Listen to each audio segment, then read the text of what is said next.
This episode is brought to you by Fortis Mentis Psychiatry, where Black and Brown girls can find individual therapy, mindfulness and meditation coaching, medication management, and case management.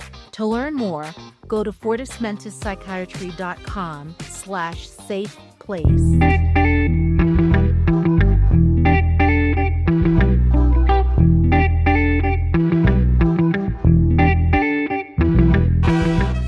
And welcome back to Safe Place for Brown Girls, the podcast where we get real about mental health and take off the masks we've been told to wear. I'm your host, Dr. Kathleen Jude Estime, a psychiatric nurse practitioner, and your sister in the journey towards wholeness. Today's episode is about the different kind of grief. The kind of grief that doesn't always come from a funeral or casket, but still lingers in our bodies, our decisions, and our relationships. We're talking about generational grief, the kind of emotional pain our mothers, grandmothers, and aunties never had the space to process, but still passed down. And I'm so honored to have someone who's not only studied grief, but lived it and helped others navigate it deeply powerful ways. Herdyne Mercier is a licensed clinical social worker, international speaker, grief advocate, and host of the Redefining Grief podcast. She's known as the Chief of Grief Crusader, and her mission is to create safe spaces for people, especially Black and Brown women, to feel, process, and heal. In this episode, we're diving into what it means to inherit grief, how that grief shows up in ways we may not even realize, and how we can begin to release what was never ours to carry in the first place. If this is your first time tuning in, welcome to the circle. Be sure to subscribe so you don't miss these honest, soul-deep conversations. And if you know a sister who needs the space to heal, send this episode to her. All right, let's dive in.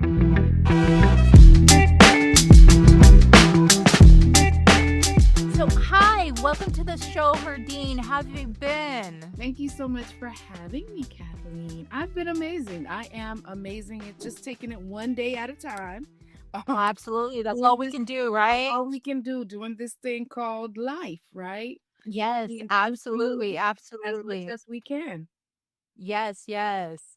So, Herdyne, what does generational grief mean to you personally? How could you describe it? Oftentimes I think before we kind of jump into the generational grief, we got to really understand what grief is. And grief is something every one of us, no matter your skin color, your sex, your religion, if you identify as human being, you will experience. Grief is something we all experience, but there is a lack of education when it comes to it. So I would say grief is when your heart breaks. And you are the individual that understands what that means, that your heart has broken. And it's just not death. We experience grief, cancer diagnosis, the divorce, children graduating.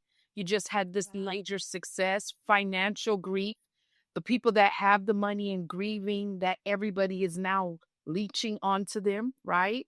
The people that don't have the money and that are grieving that financial stress and burning.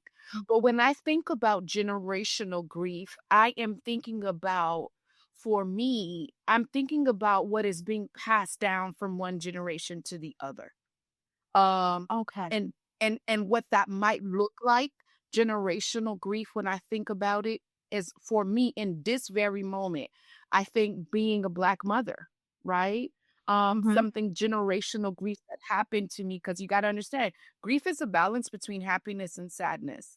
I was ecstatic that my last baby was a boy, but then I also grieve, oh my God, how do I raise a Black boy in America?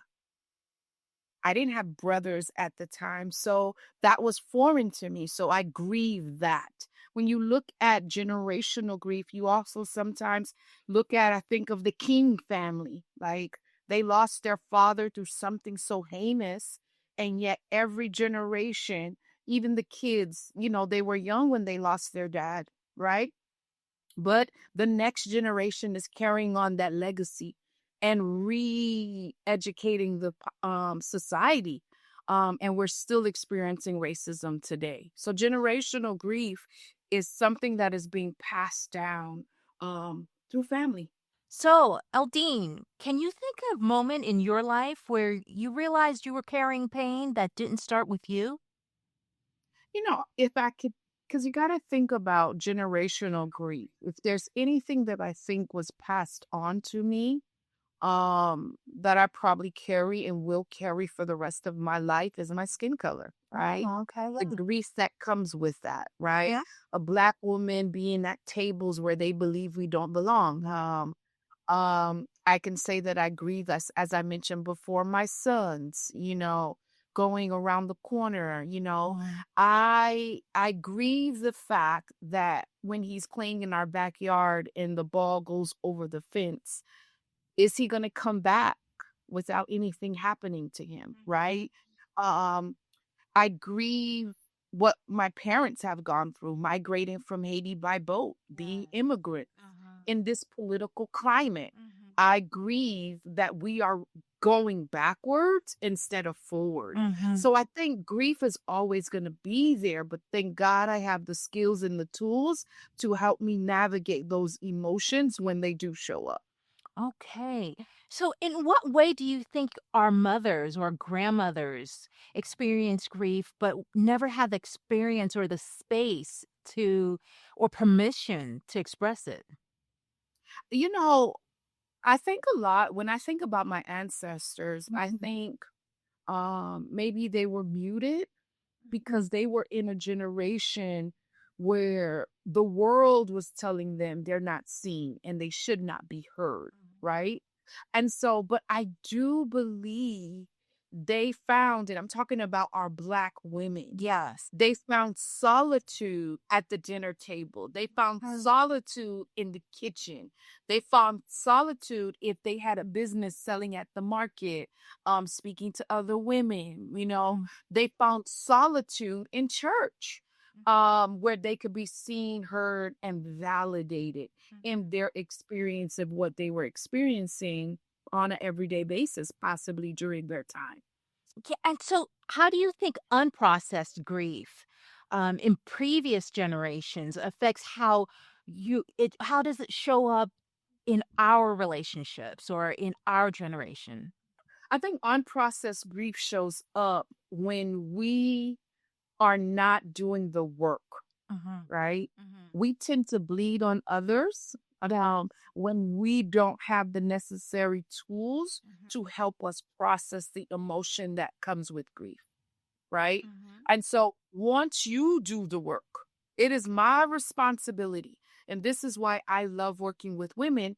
I enjoy working with women because I believe if I empower the women, I change the next generation. Absolutely. Because if she's loving on herself, right? Mhm. If she's finding her voice, if Mhm. she's healing, right? Mhm. If she's creating good boundaries, if she is having conflict resolution conversations to make her better, then I think the result is that the children will be better in Inevitably. the next generation. Absolutely, absolutely. But what do you think are some signs that might show up that you're holding back inherited grief? Ooh, I don't even know if this would be inheriting grief, but just grief in general. The sleepless nights, Mhm. the loss of appetite, right? It sometimes may look like depression, those symptoms that comes with the depression, Mhm. isolation, right? The isolation, the loss of community. Um, we have to understand that grief is not something you should experience by yourself, Mhm. but what our society is not teaching us what to do when we grieve, what to do when we have or are carrying emotional weight Mhm. that is not allowing us to thrive and move forward in abundance, Yes, right? absolutely. And so, Mhm. why do you think grief and emotional pain were often hidden or minimized in Black and Brown households? I think it was hidden or minimized because nobody really may have, you got to understand, this goes way back, I think, Mhm. slavery. right? I Absolutely. mean, they had some horrible stuff happen to them, right? Mhm. They Mhm. couldn't, when you think about a mother and breastfeeding, if she was breastfeeding the master's child, that breast can only be for that child. And she had a baby at home to breastfeed, you know? Mhm. Or sometimes they took their babies away. And what they had learned to do is stuff or mute their pain so that they can survive the season that they're in.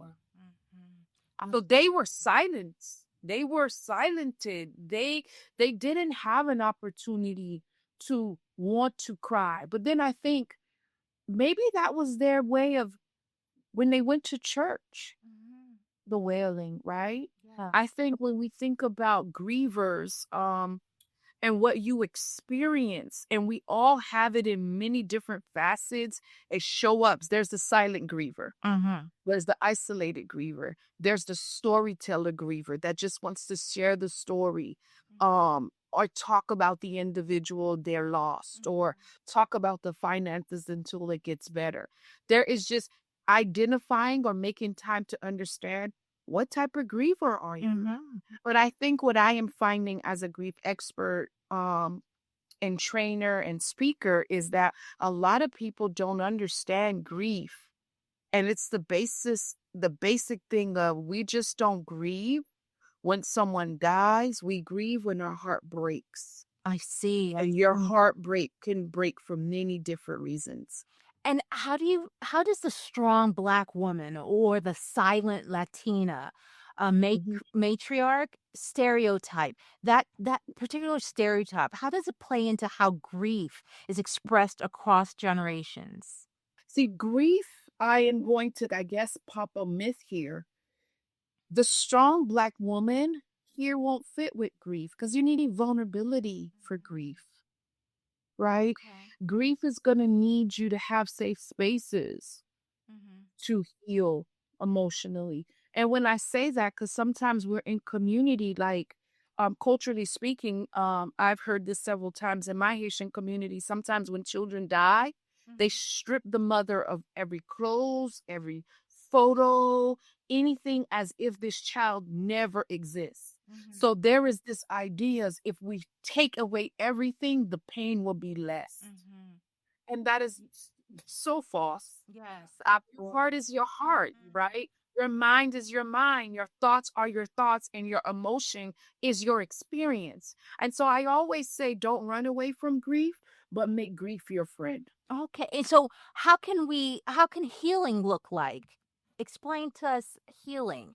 And as You know, daughters or granddaughters, how do we break that cycle? this will be universal, whether you're the grandmother, whether you're the daughter. Um, this is universal. I have the grief anchors that I've created, and the very first grief anchor is truth. Truth. Mhm. You have to be able to able the truth about what broke your heart, Mhm. right? Mm. We all know this saying, the truth shall set you free. Absolutely. Very much true, Mm. right? And then the next thing that I teach my clients is the truth anchor. Mhm. All right. The after I mean, sorry, not just the truth anchor, but the very next thing I teach them is the heart anchor. Mhm. What is your heart saying? Mhm. Oftentimes we are caught up in the emotion, but not standing still enough to Mhm. see what is the heart saying. Maybe the heart is saying, I'm mad at God. You did not save my husband. And I Mhm. prayed and Mhm. I fasted and I did all of these things, right? Mhm. Oh, I was a virgin when I got married and now I'm divorced. How do I get out in these streets again of Mhm. dating, right? Or the heart could be, I did everything. I got the degrees and yet I'm still unhappy. I'm broke. It's not working out. But what is your heart saying? You have to connect the truth to your heart so you can begin doing the work. And then the next anchor is the community anchor. Mhm. And I say this all the time. Oftentimes, we try to make our grief community the individuals that do not have the capacity to serve us. And that might be your husband, that might be your best friend. Mhm. You have to find grief community that can serve you. And uh, let me go just a little bit deeper in this. And the reason I'm saying, not because your husband, and sometimes husbands or the best friends, we try to put all of our emotions on our closest individuals without seeing, do they have capacity to support? Yeah. Because not everyone knows what to do with the emotions that come with grief. Mm-hmm. People run away from grief. Where Mhm. I'm running to grief to support individuals, Mm-hmm. people are more like, you handle it. I want nothing to do with this. Stuff is coming up for me, Mm-hmm. right? Mm-hmm. And so you have to understand your grief community looks different. And it does not mean that that individual doesn't love you. They just can't support you in that capacity. Look for support with individuals that can support you. Then you got your faith. How do you anchor in your faith? Mm-hmm. How does your faith support you in your healing? All of that is to look at. Because one of the times when I was grieving really bad, I literally was like, I need words because I don't even know how to talk to you right now, Creator. So I created a journal called Restored. It's a 21-day prayer journaling and experience, worship experience with song, music, everything to help you process that, and prayer to help you process that. And then the final thing is restoration. Understanding that restoration does not mean I stop crying, does not mean I stop getting upset. Restoration is saying I embrace the emotions that have come with my heartache so that I can thrive when the emotions come up. I said it is best for you to make 5 minutes of grief time than spend all day avoiding it. Mm-hmm. Because when you do that, you avoid the whole day of living, versus spending a good 5 minutes crying in the shower, crying in the car, doing what you need to do. And so, what are some small but powerful ways we can start grieving and healing? What are that we never really fully mourned before for people who've really never mourned before? I think grief and mourning are two different things. Mourning is when I think about mourning, it's the experience that I'm going through in that season, right? What's coming out of it. Okay. Um, Grief is what we carry along the way that breaks your heart. And so I would say with mourning, you got to know you. For me, mourning is quiet time. For me, mourning is being able to talk about it. For me, mourning is maybe solitude again, walking the beach, honoring their lives, understanding that anticipatory grief is real, um, understanding that I can mourn a friend of mine that just got a diagnosis that is not of the best. I can have anticipatory grief that a loved one of mine's, an aunt and uncle, are probably dealing with dementia. They are physically here, but mentally they are not here. But it's making time. That is the thing. It is making time to grieve. Some people take grief trips, right? Mm-hmm. I think Eat, Love, Pray. There was a movie that was done. Eat, Love, Pray. She got in the divorce and she left. I think Taraji, she did that as well. So people are doing stuff to get silence enough to feel the emotions that they've been carrying for so long, so that they can thrive once they get to restoration. So, if someone is listening and feels overwhelmed by the weight of what they've inherited, what would you say to her right now? I would say to her right now, pause, Uh-huh. right? And when you pause, you're going to have to get radically honest, radically vulnerable. You may have to connect with a therapist, a psychiatrist. Um, you have to monitor what you eat. You're going to have to get still, but get radically honest about your emotions. I think what people don't understand, the power of talking about the pain in safe community where you are seen, heard, and validated. Healing comes from that. Just earlier, when we said earlier in the top of this interview that the women in our ancestors didn't have everything, but they had the kitchen. Yes. That was their community. They had church. That they had these things in place that functioned as less supportive. They had the beauty salon to go to talk, to vent, to get it out. And in our community, we had griot, which Yeah. means storytelling, and it translated into a meal, that our Yeah. traditional meal. Yes. Mm-hmm. Yeah. So Absolutely. all of that, and every culture is going to be different. Absolutely. Every culture comes together. And I think we have in our community Kailamo. Mm-hmm. When I was growing up in the 80s and the 90s, it's the house of the dead. That's where if there was death in that family, people were coming in and out of the home to support. Mm-hmm. But what I have realized as a Greek expert that we need to do better at, Mm-hmm. the moment that person goes into the ground, the calls stop coming, Mm-hmm. right? The visitations slow down. The checks are most less frequent. And the reason I say we should be checking in even more after, Mm-hmm. because the griever was so in preparation for the Where funeral that Mhm. is probably not even going to hit Ben Until after. the impact of Mhm. that death until after. Absolutely. Mhm. Yeah. Mhm. Well, thank you so much for this impactful and inspirational talk. I've learned so much, and I'm sure that our listeners have learned so much. So, thank you so much for the time. So, how can our listeners get in touch with you?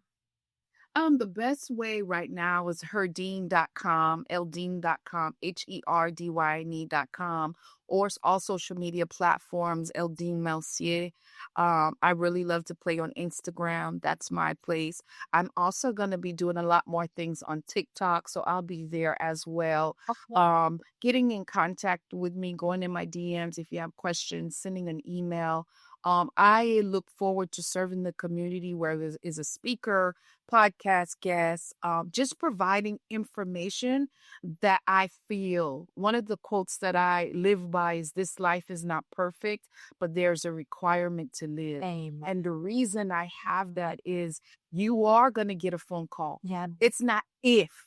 Mm-hmm. Are you prepared mentally? When? Absolutely. Yeah. Absolutely.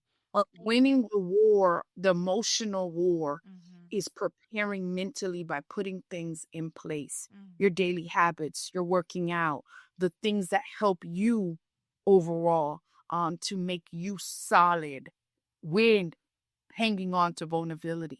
I Mm-hmm. think sometimes we have to remove the superwoman cape in order for us to thrive. Okay. Thanks again, Herdyne, for coming on the show. I really enjoyed it.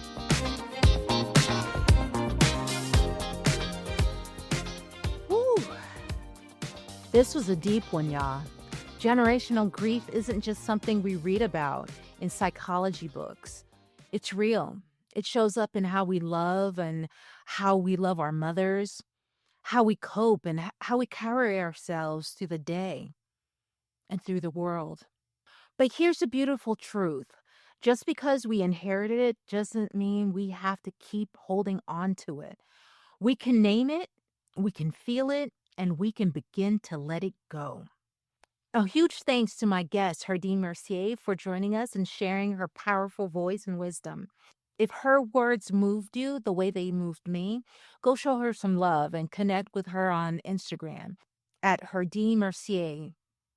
And if this conversation spoke to your soul, I hope you'll share it with someone else who's healing too. Don't forget to hit subscribe and leave a review. It helps more brown girls find a safe place. You can also follow us on Instagram and TikTok at Fortis Mental Psychiatry to keep the conversation going. You deserve peace. You deserve joy. You deserve to heal, even the wounds that didn't start with you. Until the next time, take care of yourself, for real this time. This episode was brought to you by Fortis Mental Psychiatry, where Black and brown girls can find individual therapy, mindfulness and meditation coaching, medication management, and case management. To learn more, go to fortismentalpsychiatry.com/safe place.